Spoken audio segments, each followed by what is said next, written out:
que habla de lo mismo que acabamos de ver, que dice son verbos para redactar objetivos de investigación. Pues estos pueden ser también para una investigación cuantitativa, que puede ser exploratoria, descriptiva y explicativa. Si es una investigación cuantitativa exploratoria, los verbos que podemos utilizar para redactar estos objetivos son conocer, definir, detectar, explorar, indagar, sondear.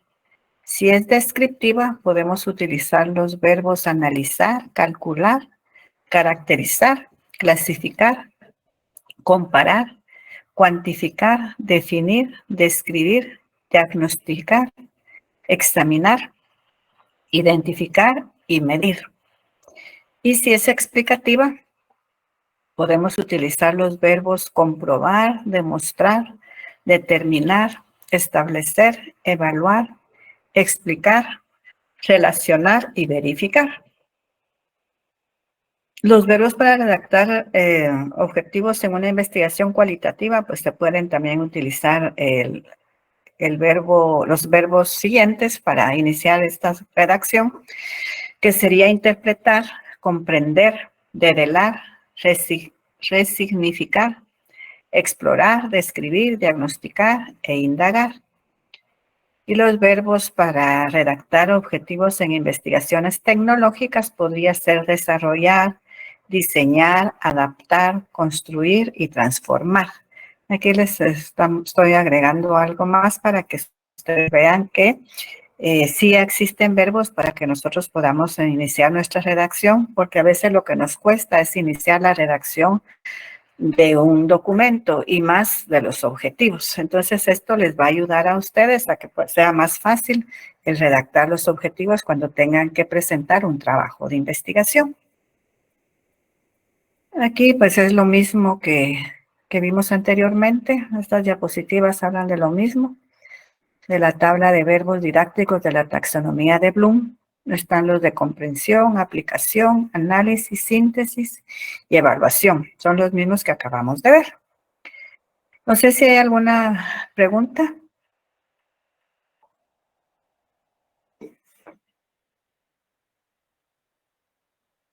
¿No hay ninguna duda?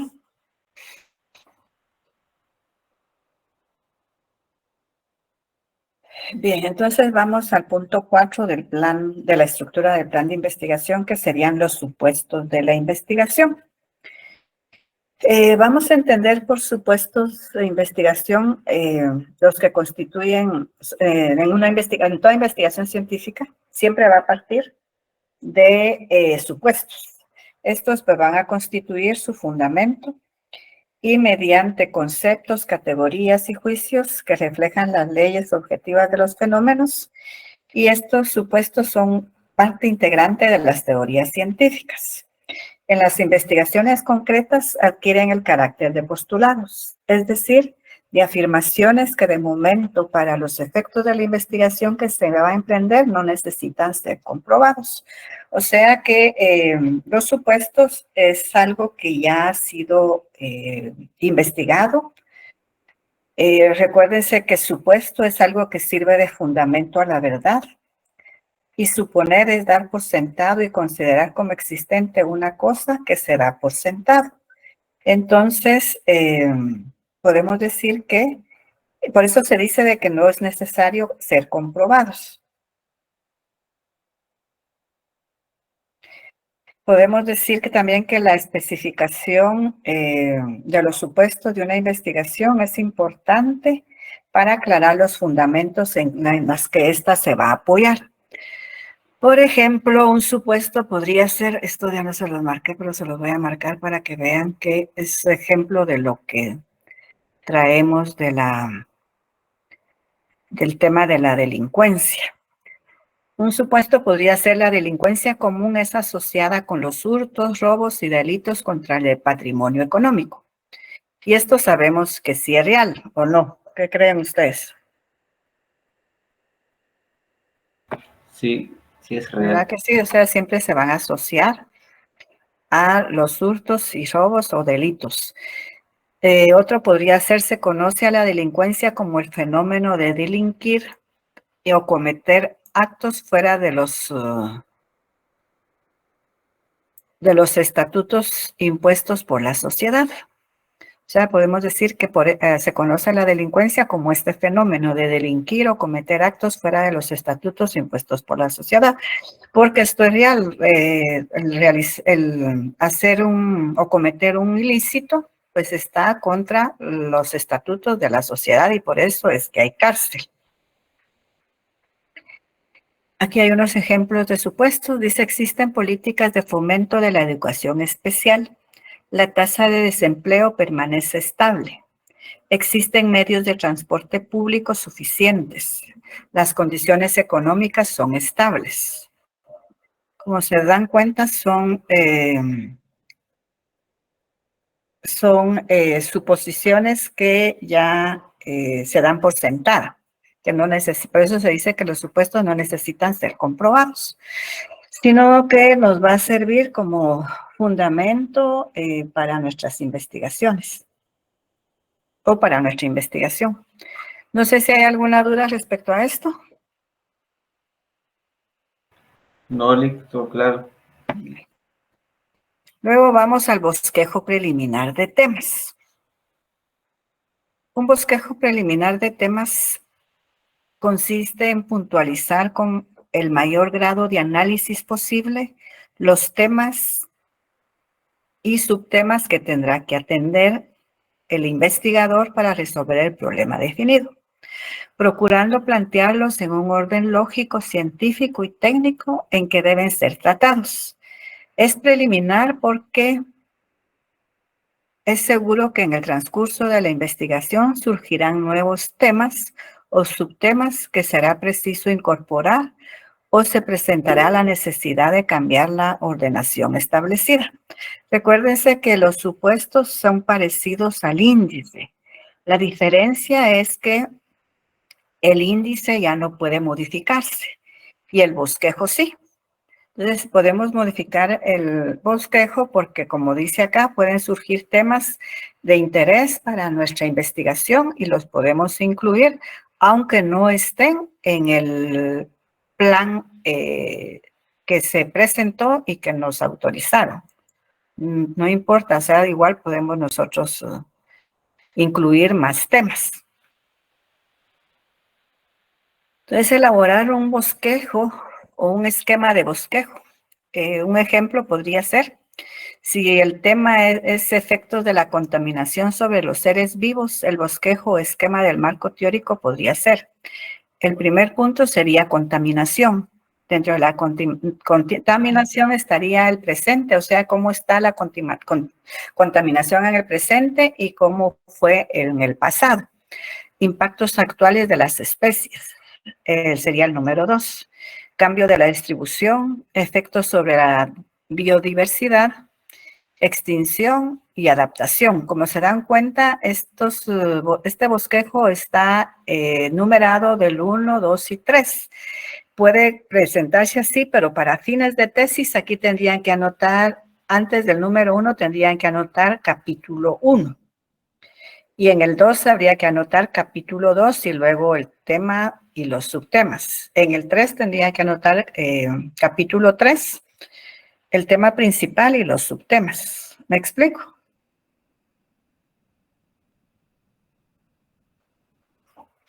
Sí, licenciada. Entonces, la importancia del bosquejo radica en que constituye una valiosa guía para la colección de los datos e informaciones y en general para la realización de la investigación. O sea que si nosotros tenemos bien redactado nuestro bosquejo, en base a él, nosotros podemos ya redactar nuestras fichas de trabajo. Recuérdense que dentro de las fichas de trabajo están las textuales, las de paráfrasis, las de resumen y las de comentario, y además de las combinadas. Entonces, ustedes pueden empezar a redactar sus fichas con todos los temas que tengan en el bosquejo.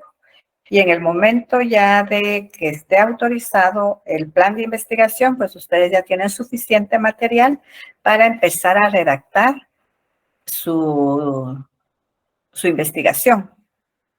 Por eso es importante el elaborar las fichas de trabajo. Recuérdense que les mencioné que una de las funciones principales de las fichas de trabajo es que nos sirve para redactar el informe final de la investigación. ¿Alguna duda?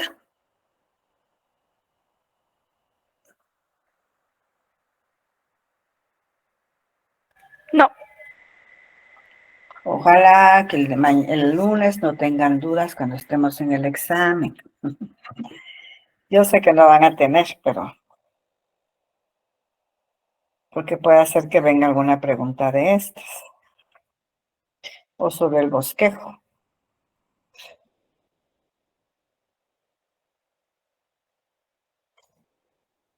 Entonces podríamos decir también que el bosquejo es un plan de trabajo en donde aparecen en forma esquemática las ideas y que van a servir de marco orientador en la elaboración de la investigación, que el investigador también proyecta llevar a cabo. Este se realiza, como habíamos dicho, en un orden lógico, seguido con un plan de análisis por medio de títulos y subtítulos hasta plantear el tema en su totalidad. Como les mencioné, el bosquejo se puede preparar con el criterio de que se puede cambiar o modificarse en el proceso de la investigación. Y definitivamente el bosquejo debe ser producto del conocimiento del tema. ¿Se acuerdan que les mencioné también que para poder hacer la estructura del plan de investigación tenemos que tener un conocimiento muy cercano al tema, objeto de la investigación? Luego tenemos el punto 6. En el punto 6 es la determinación de los métodos y técnicas a emplear. ¿Se acuerdan que siempre hemos estado hablando de los métodos que podemos utilizar para realizar una investigación y que tenemos que tenerlos claros para el momento de su realización? Entonces, la teoría, el método y la técnica son elementos del conocimiento y de la metodología de la investigación científica, pero diferentes entre sí. Y al entrar en acción constituyen una totalidad unitaria. O sea que tanto la teoría, el método y la técnica son diferentes entre sí porque su aplicación es diferente, pero para realizar una investigación deben de ir unidos, o sea, no pueden ir separados. Entonces, debido a que operan relacionados orgánicamente entre sí y con los procedimientos mediante los cuales se aplican. Con relación a este aspecto, el investigador debe, por una parte, hacer un planteamiento breve acerca del enfoque metódico que dará su investigación e indicar los métodos particulares y específicos que empleará en ella y de qué manera lo va a hacer. Debe considerarse que el estudiante utilizará necesariamente algunos métodos, que son los más utilizados, podríamos decir, para realizar investigaciones, dentro de los cuales está el método analítico. Aunque ya lo vimos qué es, entonces aquí incluso hay otra definición. Dice el método analítico entendido como la descomposición de un fenómeno en sus elementos, es decir, tratar de analizar cada una de las partes que comprenden el problema de investigación y de esta manera tener una visión general con el objetivo de plantear posibles soluciones científicas. Además del método analítico, nosotros también tenemos que tener presente que debemos de utilizar el sintético, ya que estos dos métodos van unidos. ¿Se acuerdan que eso ya lo he mencionado? O ya se les olvidó.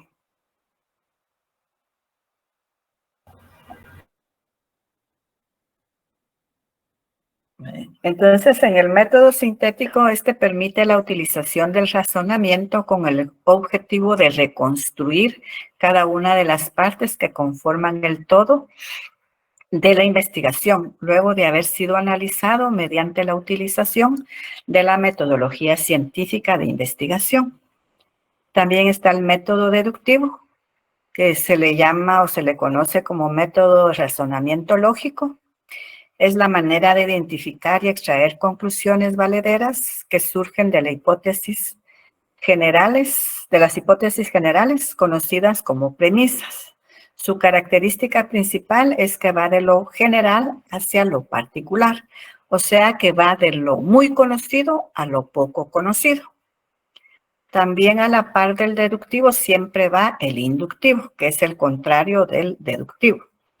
El inductivo en este método se realiza la observación de los acontecimientos, su registro, la clasificación para su estudio y mediante la inducción permite la realización de generalizaciones para compararlos con la realidad. Entonces, acá el estudiante debe puntualizar las técnicas que utilizará en la recolección de datos, como por ejemplo, si va a hacer uso de entrevistas, cuestionarios, observación, de técnicas estadísticas y otros. O sea, siempre debe de mencionar. Sí, como se supone que ya tiene conocimiento del tema y ya se dio cuenta que no hay alguna información necesaria para comprobar la hipótesis y por lo tanto va a tener que recurrir a la investigación empírica utilizando posiblemente cuestionarios o las técnicas de la observación. Entonces debe de indicar el por qué va a utilizar cuestionarios y por qué va a utilizar la técnica de observación. O también si va a utilizar la entrevista. O sea, y también la estadística, que sería para el vaciado de la información y el análisis respectivo de la información obtenida. Aquí hay un ejemplo de métodos y técnicas a utilizar. Dice, para realizar las diferentes actividades planteadas debemos detallar cómo se piensan llevar adelante. Este es el momento donde debería especificarse el instrumento metodológico y técnico que se utilizará, es decir, establecer los procedimientos de ejecución. Ejemplo, cuando existen varias técnicas alternativas, el problema que se plantea es el de seleccionar una de ellas. Por ejemplo, entre distintos modelos de trabajo, a través de la participación ciudadana, implicación de la ciudadanía y la búsqueda de consenso, o de la cooperación interinstitucional, trabajo en red con instituciones de diferentes sectores, o de la responsabilidad social empresaria, trabajo conjunto con empresas privadas, etc. Entonces, este marco metodológico parte de la investigación donde se exponen los métodos teóricos y prácticos utilizados para analizar el problema planteado en el tema tratado. Está claro, entonces, la metodología que se va a utilizar para realizar una investigación y cómo debe plantearse en el plan de investigación.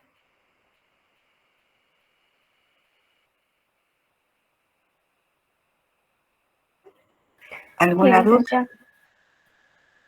No hay dudas. Bien, entonces el siguiente paso es el cronograma de actividades, que sería el paso 7. En este punto, pues debemos determinar la secuencia o programación de las actividades que se van a realizar y el tiempo probable que consumirá su ejecución, tomando como referencia la problemática planteada, el bosquejo preliminar de temas. La determinación del tiempo deberá hacerse calculando la posible duración de cada actividad. Si va a ser una semana la que nosotros creemos que nos va a llevar cada una de esas actividades, pues debemos de marcar que es una semana, puede ser también un mes, 2 meses, etcétera. Siempre especificando las fechas de su inicio y terminación. Aquí hay un ejemplo de un cronograma de actividades. Están las actividades, están los meses con sus semanas. O sea que está, digamos, enero, que tiene 4 semanas, febrero, marzo, abril, mayo. Solo se van a utilizar 2 semanas para hacer este trabajo.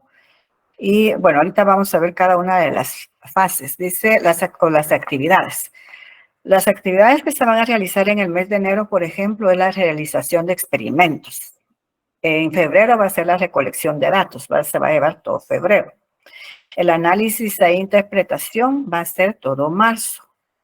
Conclusiones y recomendaciones van a ser 3 semanas de abril y se queda una semana libre. Elaboración del informe son 2 semanas de mayo. Y la presentación del informe final serían 2 semanas de mayo y 2 de junio. Como se pueden dar cuenta, está por mes y cada mes con sus respectivas semanas que se van a utilizar. Cuando veamos el ejemplo de cómo quedaría planteado ya un plan de investigación, hay un ejemplo también en base a eso, en base a el bosquejo de ese ejemplo, está un cronograma de actividades. Luego está la estimación de recursos. En materia de recursos habrá que prever los humanos, los físicos y los financieros. Según la naturaleza de la investigación, debe determinarse qué colaboradores necesita el investigador. Con relación a los recursos físicos, es necesario establecer los instrumentos, el mobiliario y el equipo que se utilizará en la investigación.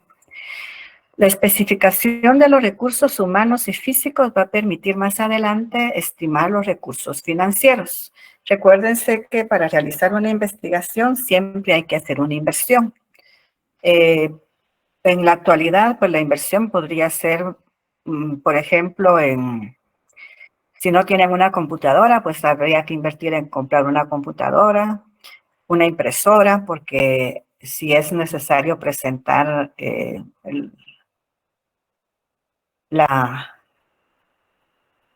tesis para que se la revisen en físico, aunque ahora yo creo que ya las pueden hacer en internet también, entonces ya el gasto pues no va a ser tanto. Los recursos financieros también deberán especificarse y se calcularán sobre la base de los recursos humanos y físicos necesarios y el tiempo que dure la investigación.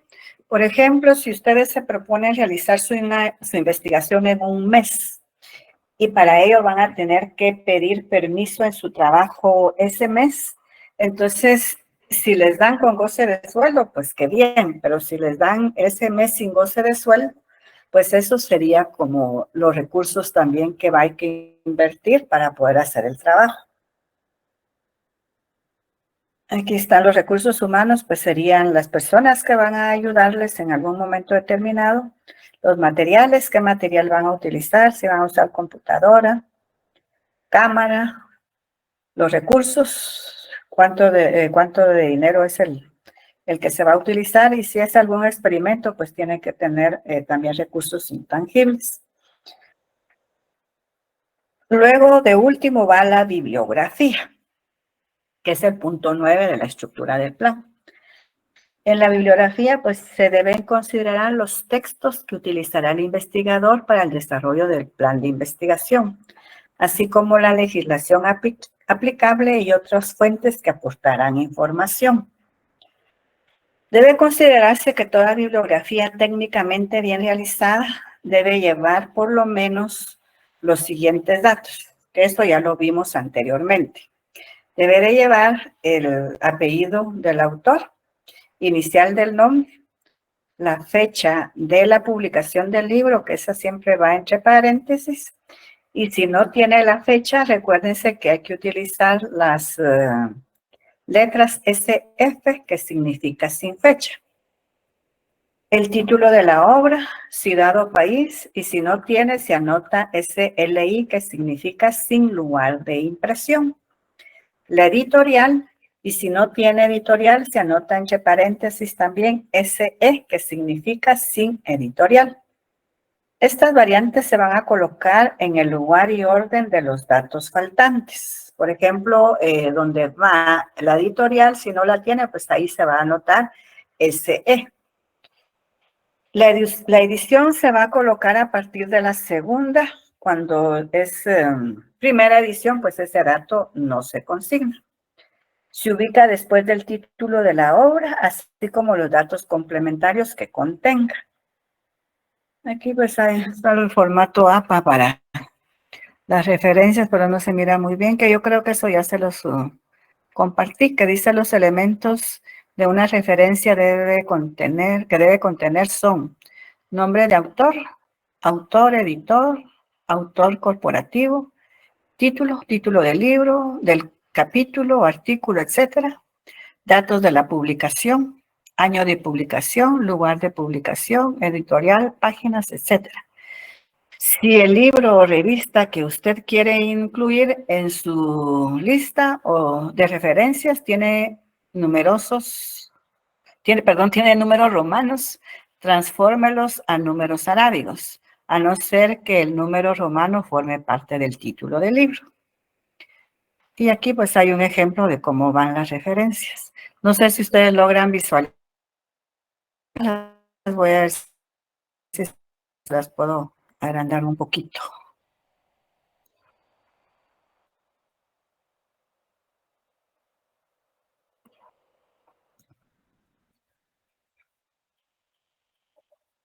No se puede.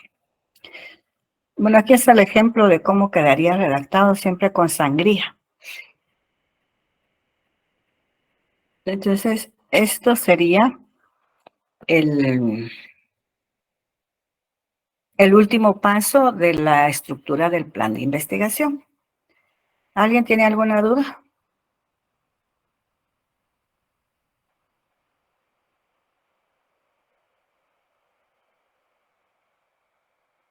Vamos a ver parte del ejemplo que está en el libro, ejemplo del plan de investigación. El tema es la importancia de la psicología como parte integrante de la sana crítica razonada en la valoración de la prueba testimonial. Ese es el título. Aquí, como se supone que ya se está presentando esta estructura del plan, entonces aparece como número 1 la justificación de la investigación y aparece la redacción porque, como les dije anteriormente, aunque aparece de primero, es lo último que se redacta, pero como este ya es un plan que está listo para presentar, entonces ya está como primer paso la justificación. Y dice, durante el desarrollo de la prueba testimonial surgen factores psicológicos que influyen en el proceso de conocimiento, distorsionando la verdad del testimonio. Factores que se dejan a un lado al momento de darle valor a la prueba testimonial, lo cual sería de suma necesidad para apoyar el avance de las ciencias y de la técnica, haciendo indispensable y urgente la inclusión de teorías psicológicas en las instituciones de derecho. El juez debe conocer la distorsión del testimonio judicial debido a diversas alteraciones de los fenómenos psicológicos, aún fuera del campo de la patología mental. Debe interpretar lo defectuoso del testimonio humano y la facilidad con que se comete un error involuntario. Sin embargo, el desconocimiento de parte de los jueces de estas técnicas de analizar el testimonio hace necesario ofrecer una alternativa a estos problemas. La psicología del testimonio es una disciplina práctica donde se funden los resultados de la psicología experimental y de la psicología jurídica. De ahí la necesidad imperativa de valorar la psicopatología del testimonio y de su crítica psicojurídica metódica para evitar errores judiciales.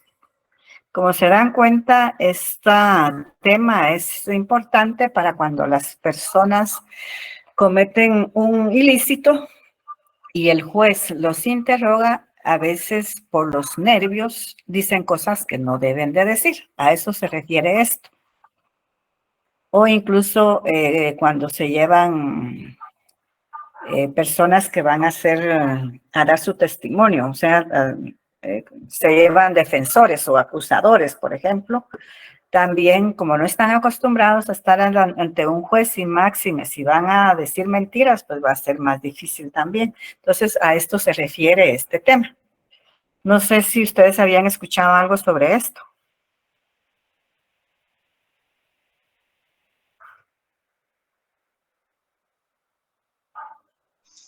No, licenciado. Bien, pues vean, es lo importante que es este tema. Luego está el planteamiento del problema. Dentro del planteamiento del problema está la definición del problema y la especificación del problema. El presente estudio abordará la problemática que se deriva del desconocimiento de las reglas de la psicología como elemento integrante de la sana crítica razonada al momento de valorar la prueba testimonial, ocasionando con ello una valoración equivocada a dicha prueba. Como tema central estará la psicología del testimonio, la prueba testimonial y la psicología en la investigación. La psicología y el proceso del conocimiento por el testigo, la recepción de la información por el testigo, los factores psicológicos que influyen en la recepción, retención, análisis y síntesis, la emisión o expresión de la información en el testigo, concluyendo con la importancia de la psicología testimonial como elemento esencial en la valoración de dicha prueba por medio de la crítica razonada. Luego está la delimitación, dice el estudio se realizará en la ciudad de Guatemala, en el Tribunal Cuarto de Sentencia Penal, concretamente en 6 sentencias dictadas durante el año 2004, que se analizarán para determinar en qué forma fueron valoradas las pruebas testimoniales. Luego está la operacionalización del problema, como ustedes ven está en forma de pregunta, y la operacionalización queda: ¿por qué al analizar la prueba testimonial los jueces omiten aplicar las reglas de la psicología como parte integrante de la sana crítica razonada? Luego, según el orden, sigue el marco teórico. Como se recordarán, yo les mencioné que el marco teórico no hay que definir conceptos, sino que solamente indicar lo esencial del tema. Dice, desde una perspectiva legal, se presupone que los hombres dicen la verdad, acogiendo el principio de la buena fe en un estado judicial en donde la mentira se convierte en la excepción. A pesar de ello, la descomposición social exige una valoración rigurosa y científica que permita ubicar la veracidad y alcanzar el objetivo del proceso penal, la verdad. La psicología del testimonio aporta la búsqueda de la verdad, ya que pone a disposición de las personas involucradas en la administración de justicia los parámetros de la evaluación psicológica forense y su aplicación en diferentes contextos jurídicos para determinar la veracidad de un testimonio. Con respecto al testimonio como acto del derecho procesal, deberíamos señalar las aportaciones de la psicología del testimonio, que consiste en el conjunto de conocimientos basados en resultados de investigación de los campos de la psicología experimental y social, que intentan determinar la calidad, exactitud y credibilidad de los testimonios que sobre los delitos, accidentes o sucesos cotidianos prestan los testigos presenciales. Y luego acá aparece la dirección electrónica de donde se obtuvo o donde se copió textualmente lo que está acá, porque empezamos desde acá. Debíamos enseñar las aportaciones de la psicología, en qué consiste. Entonces aquí está, como ustedes se dan cuenta, dónde fue, de dónde se copió esto.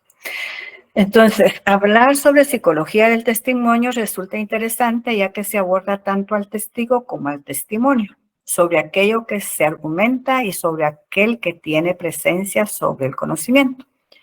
Este concepto se construye a través del entendimiento de una construcción distinta de la realidad por parte de cada observador de los hechos, y eso constituye un elemento fundamental para aterrizar todo testimonio y evaluar su fidelidad y credibilidad, qué tan importante resulta para esta área de la psicología. Y esto se copió de Pérez N., Medicina Forense, página 50. Con lo anterior podemos ver la importancia de que los jueces apliquen las reglas de la psicología del testimonio como parte integrante de la sana crítica razonada al valorar la prueba testimonial, ya que apoyados en la psicología podrían determinar la credibilidad de un testigo. Vamos a quedarnos hasta acá, no sé por si hay preguntas para continuar con la hipótesis para el siguiente día. Como ustedes se dan cuenta, este es el ejemplo de cómo quedaría una estructura de un plan de investigación. Dígame, Paola, ¿quiere decir algo?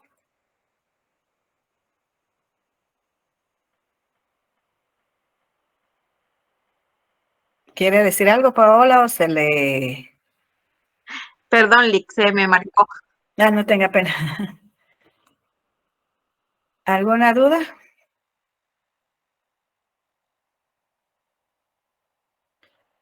Si habían quedado algunas dudas por ahí rezagadas con lo de la estructura del plan, con este ejemplo es posible que ya quede más claro. Ujú.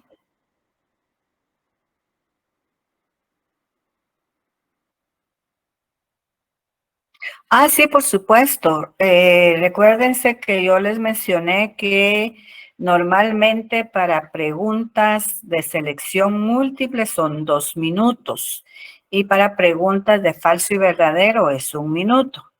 Entonces va a depender de la cantidad de preguntas el tiempo que yo les voy a dar. Ujú. Así que no se preocupen que si les pongo más preguntas les voy a dar más tiempo, por supuesto. Lo que sí es que siempre les recuerdo que traten de mandar lo antes posible su examen, aunque todavía estamos viendo si se logra que se pueda hacer en Moodle, pero no estamos seguros que todavía se logre. Yo creo que vamos a tener que seguir en Classroom. A ver si el próximo semestre ya sí se logra hacer los exámenes en Moodle.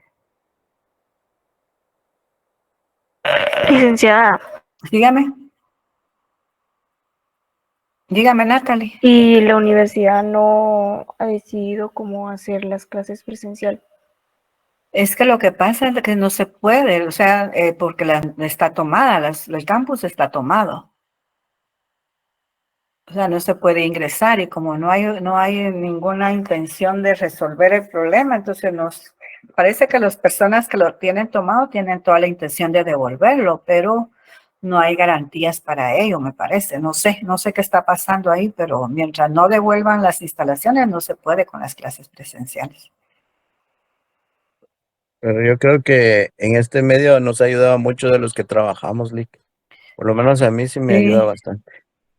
Así es, a algunos les ayuda y les gusta y a otros pues no, pero la verdad es que lamentablemente no podemos hacer mayor cosa, ¿verdad? Así que es de esperar a ver qué pasa en el segundo semestre. Así que les deseo feliz noche, entonces nos vemos el miércoles. Feliz noche, licenciada. Feliz noche, feliz noche, Jessica, Feliz noche. noche, licenciada. Feliz noche, Ligda. Dios le bendiga. Feliz noche, Lick. Feliz noche.